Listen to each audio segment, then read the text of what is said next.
Hello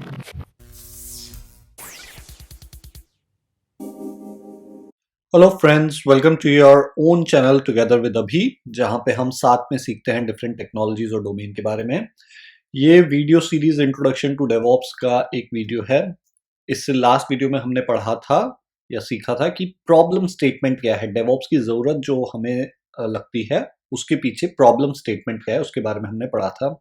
और निकल के ये बात आई थी, मुद्दा ये निकल के आया था बाद में कि टाइम टू मार्केट जो होता है वो बहुत हाई होता है। ठीक है, तो उसको रिड्यूस करने के लिए हम कहीं ना कहीं डेवऑप्स का यूज करते हैं। डेवऑप्स का ही यूज नहीं करते, कुछ और भी चीजों का यूज करते हैं, बट उसके लिए हम इस वीडियो में आगे पढ़ेंगे।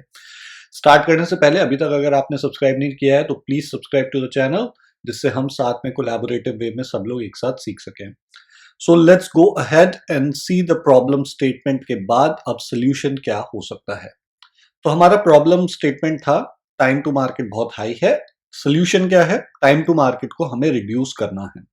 ठीक है, हमारे को जो हम प्रोडक्ट को मार्केट में लेके जा रहे हैं उसमें अगर हमें 6 महीने लगते थे तो हम उसी चीज को 1 महीने के अंदर क्वालिटी प्रोडक्ट को किस तरीके से मार्केट में डिलीवर कर सकते हैं। मेन प्रॉब्लम, मेन सोल्यूशन ये है।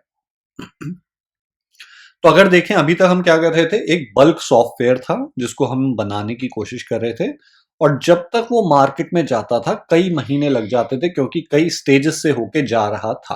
राइट, इसमें requirement gathering, analysis, implementation, designing, testing, whatever, so many stages, सब जाने के बाद 6-8 महीने बाद या 1 साल, इससे ज्यादा में आपका बल्क सॉफ्टवेयर मार्केट में पहुंच जाता था।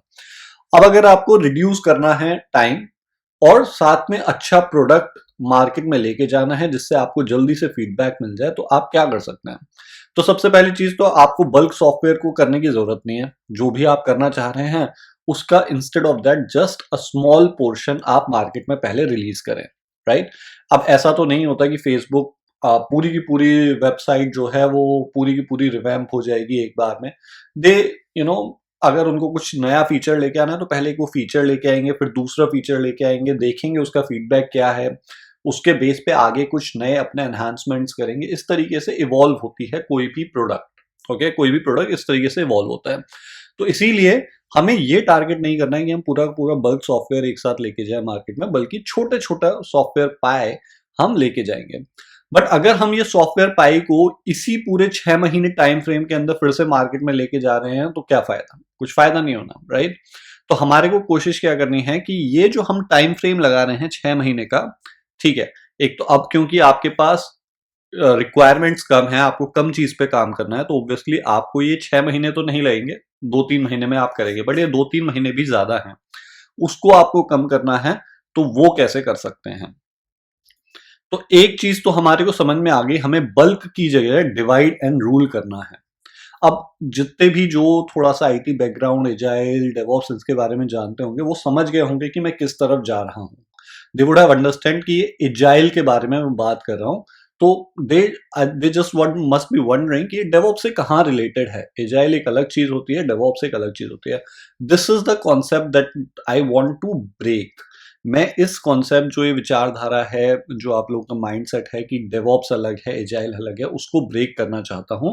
क्योंकि डेवऑप्स एंड एजाइल अलग नहीं है, वो साथ में एक ही प्रॉब्लम स्टेटमेंट को टारगेट कर रहे हैं। तो अगर हम एजाइल या बल्क को डिवाइड एंड रूल के बारे में बात करें तो एजाइल मैनिफेस्टो के बारे में आपने पढ़ा होगा, उन लोगों ने क्या किया, डिस्कशंस एंड प्रोसेसेस की जगह इंडिविजुअल्स एंड इंटरेक्शंस पे ज्यादा ध्यान देना चाहिए। हम डॉक्यूमेंटेशन में ही सारा टाइम लगा देते हैं, तो उससे ज्यादा है कि हमें वर्किंग सॉफ्टवेयर पे ध्यान देना चाहिए। कॉन्ट्रैक्ट नेगोशिएशन से ज्यादा कस्टमर को शुरू से इन्वॉल्व करें, उसका फीडबैक शुरू से ही लें। एडहेरिंग टू स्पेसिफिक प्लान, हम ये ना सोच के चलें कि एक ही प्लान पे हमें चलना है, बल्कि हम चेंजेस को वेलकम करते रहें। जब भी चेंजेस आए तो हम उनको करेंगे, इवॉल्व करेंगे अपने सॉफ्टवेयर को इस तरीके से कि चेंजेस आने दो, हम उसको अडेप्ट करते हुए मार्केट में डिलीवर करेंगे। और टीम को सेग्रीगेटेड वे में काम करने की जगह वी वांट कि कोलैबोरेटिव वे में काम करें, शुरू से ही डिफरेंट टीम्स शुरू से ही इन्वॉल्व हों। तो ये तो एक हो गया प्रोसेस का पार्ट, कि हमने प्रोसेस को हैंडल कर लिया कि नहीं, हम शुरू से ही छोटे छोटा पीस को डिलीवर करेंगे, सब टीम्स को शुरू से ही इन्वॉल्व करेंगे, उनको बता देंगे देखो इस तरीके का फीचर हम करने वाले हैं, अगर फेल हुआ तो हमें पहले ही पता चल जाएगा। ऑपरेशंस टीम को की कुछ रिक्वायरमेंट्स हुई तो हमें पहले से पता चल जाएगी। डेव टीम को ऑपरेशंस की टीम के बारे में पता करना है तो वो पहले से पता चला है। तो सब लोग शुरू से ही इन्वॉल्व होंगे। बिजनेस टीम इन्वॉल्व है।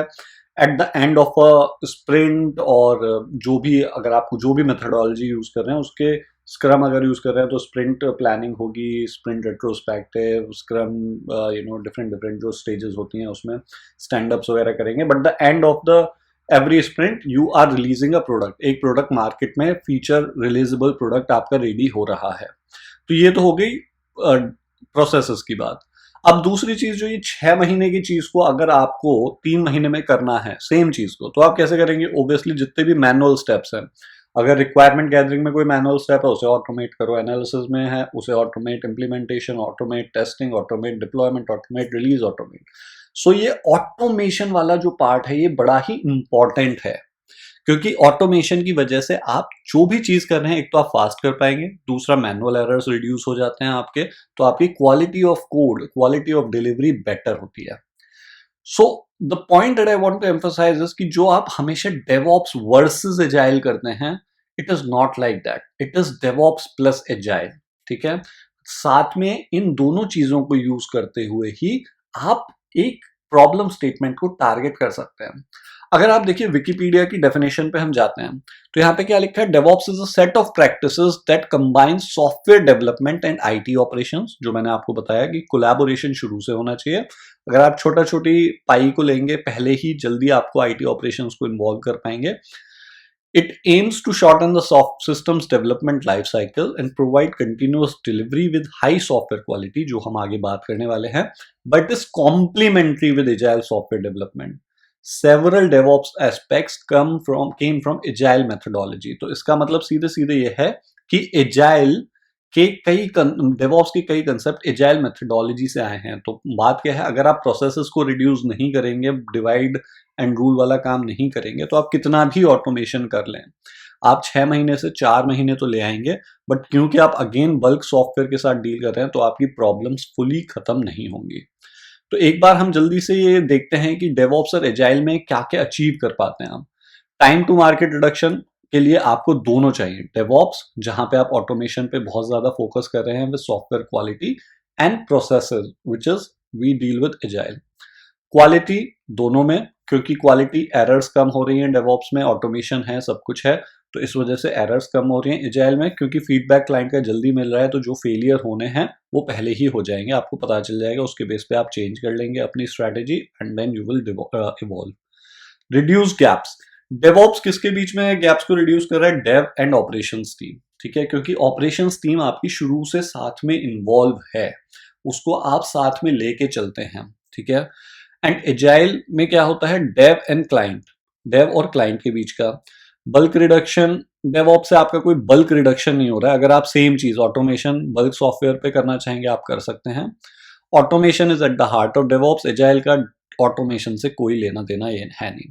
तो इंटरव्यू में कई बार क्वेश्चन पूछा जाता है डेवऑप्स वर्सेस एजाइल के बारे में, तो उसके लिए मैंने ये मेनली पहले फोकस किया कि देखिए डेवऑप्स और एजाइल साथ में एक ही प्रॉब्लम स्टेटमेंट को टारगेट करते हैं, इनके बीच में थोड़ा माइंडसेट या कॉन्सेप्ट्स का थोड़ा डिफरेंस है, बट दोनों साथ में ही चल सकते हैं। They can never be no versus, कभी नहीं हो सकता। तो आई होप अब आपको ये समझ में आ गया होगा कि ये जो हमारा प्रॉब्लम स्टेटमेंट है कि हमारे को प्रोडक्ट को मार्केट में जल्दी रिलीज करना है, एक क्वालिटी सॉफ्टवेयर को रिलीज करना है, उसके लिए हमारे को प्रोसेसेस भी चेंज करने पड़ेंगे और हमारे को ऑटोमेशन जितना ज्यादा से ज्यादा हो सकता है उसको लेके आना पड़ेगा। ठीक है, इस ऑटोमेशन और प्रोसेसेस चेंज की वजह से क्या होगा, हम बहुत जल्दी जल्दी अपना छोटा छोटा जो प्रोडक्ट का पाई है, okay, not the entire product, but product के कुछ कुछ फीचर्स को हम मार्केट में जल्दी लेके जा सकते हैं। We can do continuous delivery, almost continuous. It is not going to be like कि आप हर एक सेकेंड में आप डिलीवर कर रहे हैं, but yes it will be continuous kind of a delivery, जहां पे अच्छा क्वालिटी कोड आप डिलीवर कर रहे हैं because you have changed your processes. आपने एजाइल मेथडोलॉजीज को लेके आए हैं और आपने ज्यादा से ज्यादा ऑटोमेटेड वे में सॉफ्टवेयर कोड को डिलीवर किया है। सो इस वीडियो में मैं बस आपको डेवऑप्स और एजाइल का रिलेशन समझाना चाहता था। नेक्स्ट वीडियो में हम एक्चुअल में देखेंगे कि डेवऑप्स में जो ऑटोमेशन की हम बात कर रहे हैं, तो ऑटोमेशन किस लेवल पे, जो मैंने अभी बोला, इन सब के लिए कौन से टूल्स अवेलेबल हैं, उससे पाइपलाइन कैसे बनती है, ये CI/CD जो हम बात करते हैं वो होता क्या है। ठीक है, सो आई होप आपको यहाँ पे कॉन्सेप्ट क्लियर हुआ होगा कि हम जो प्रॉब्लम स्टेटमेंट टारगेट कर रहे हैं उसके लिए एजाइल डेवऑप्स दोनों का साथ में चलना जरूरी है। डेवऑप्स कहीं ना कहीं एजाइल से ही निकल के आया हुआ है, और इसके बिना आप कितना भी ऑटोमेशन कर लें, you will not be able to achieve the final target. Okay, so I hope you like this video. Let's see you in the next video. If you did like it, please like it, share it with others, so we all can collaborate, share, have each other's feedback and experiences. So with that, see you in the next video. Thank you. Thanks for your time.